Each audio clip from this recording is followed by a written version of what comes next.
Hey everyone! Today we're going to dive into something really powerful, Sadhguru's Guide to Mental Health. And we're not just talking about avoiding illness, we're talking about how to achieve a genuine sense of inner wholeness.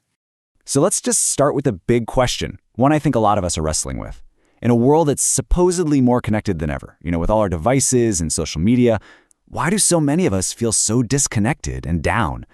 What's really going on here? Well, according to Sadhguru, the answer might be simpler than we think. He points the finger directly at our inner world. The core issue, he suggests, is a kind of internal stagnation.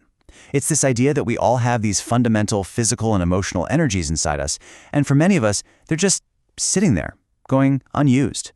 And to really get this, it helps to look at the word health itself. Did you know it comes from the root word whole? Isn't that interesting? So true health isn't just about fixing what's broken. It's about cultivating a sense of completeness, a feeling where your body, your mind, and your emotions are all working together, vibrantly. This brings us perfectly to the first pillar of Sadhguru's approach. You have to activate your energy.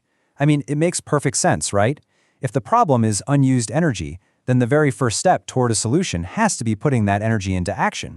And look at this comparison, it's pretty night and day. On one hand, when you let your energy stagnate, it can kind of turn inward and curdle into things like depression, lethargy, or even physical ailments. But on the other hand, when you express that exact same energy, when you give it an outlet, it transforms. It becomes vitality, joy, and that feeling of wholeness we're all looking for. So how do we actually do it? Well, Sadhguru suggests 3 really practical ways. First, get into a sport you really enjoy, something that gets the body moving. Second, expressive music, something that taps into your emotional core. And third, get out and immerse yourself in nature. And I mean really be in it, not just looking at it on a phone screen. He points out that these simple acts can have an almost miraculous effect, especially for children.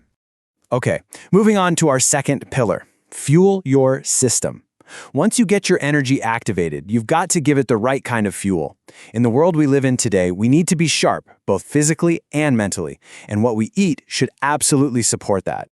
This is a brilliant way to illustrate the point. Think about coffee. It definitely gives you energy, right? But often it comes with a side of agitation or jitters. Now compare that with something like ash gourd juice. The idea here is that it provides a tremendous amount of energy, but at the same time it keeps you very calm.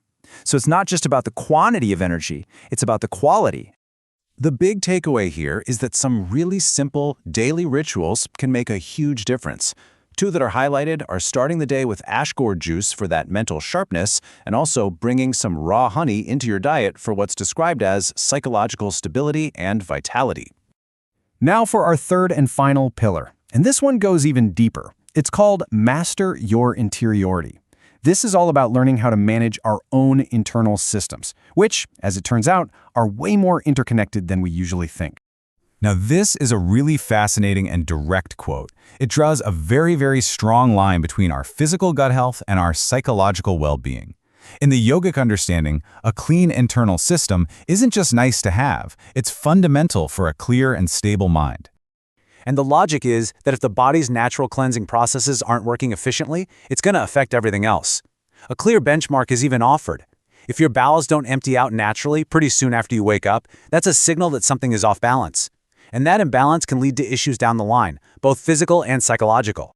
So ultimately, mastering your interiority really boils down to managing the 4 fundamental tools we all have: your body, your mind, your emotions, and your energy.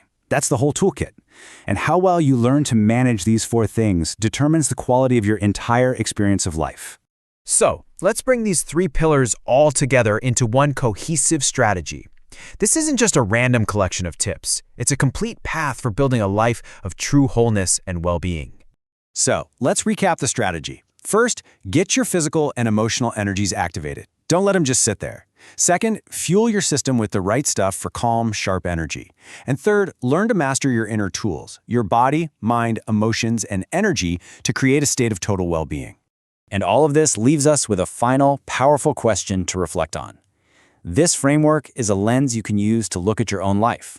So just take a moment and ask yourself, are you consciously using your 4 inner tools to live life as fully as you possibly can?